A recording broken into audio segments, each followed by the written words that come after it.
Tollywood star heroes young tiger junior NTR, mega power star Ram Charan ప్రస్తుతం peak స్టేజ్లో ఉన్నారు. పాన్ ఇండియా స్టార్ హీరోలుగా సూపర్ స్టార్డమ్ని ఎంజాయ్ చేస్తున్నారు.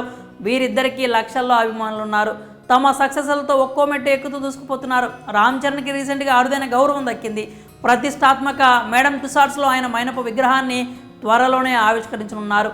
ఆయనతో పాటు ఆయన పెట్ డాగ్ రైమీ విగ్రహాన్ని కూడా ఈ మ్యూజియంలో పెట్టనున్నారు. ఈ వార్త తెలియగానే మెగా అభిమానులు పండగ చేసుకుంటున్నారు. వారి ఆనందాలకు హద్దులు లేకుండా పోయాయి. ఇక యంగ్ టైగర్ జూనియర్ ఎన్టీఆర్ అయితే దేవరతో వచ్చి దుమ్ము దులిపేస్తున్నాడు. సోలోగా వచ్చి బాక్స్ ఆఫీస్ను బద్దలు కొడుతున్నాడు. దేవర సినిమా సృష్టిస్తున్న వసూళ్ల సునామీ అంతా ఇంత కాదు. 3 రోజుల్లోనే 300 కోట్లు కొల్లగొట్టింది. ఇంకా కొత్త రికార్డులను సృష్టించింది. ఇప్పటికీ సినిమా థియేటర్లన్నీ హౌస్ఫుల్స్ అయిపోతున్నాయి. ఆడియన్స్లో దేవర వైబ్స్ అస్సలు పోవట్లేదు. సినిమా చూసిన వారంతా ఇది పక్కా మాస్ బొమ్మ అంటున్నారు.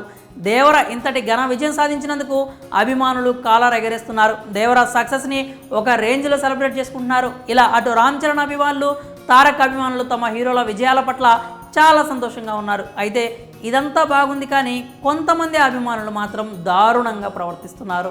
వీళ్ళిద్దరి మధ్య కంపారిజన్స్ స్టార్ట్ చేశారు. ట్రోల్స్ మొదలుపెట్టారు. అటు రామ్ చరణ్ మేడమ్ టుసాడ్స్ గుర్తింపు పొందగా తారక్ ఆ గుర్తింపుని పొందలేదని రామ్ చరణ్ ఫ్యాన్స్ ట్రోల్ చేస్తున్నారు.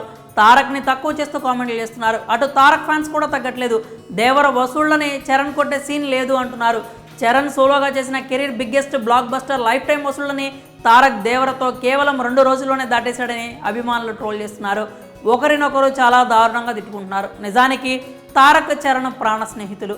వారి మధ్య ఉన్న అనుబంధం గురించి అందరికీ తెలుసు. కానీ వాళ్ళ అభిమానులు మాత్రం రికార్డుల కోసం కొట్టుకుంటున్నారు.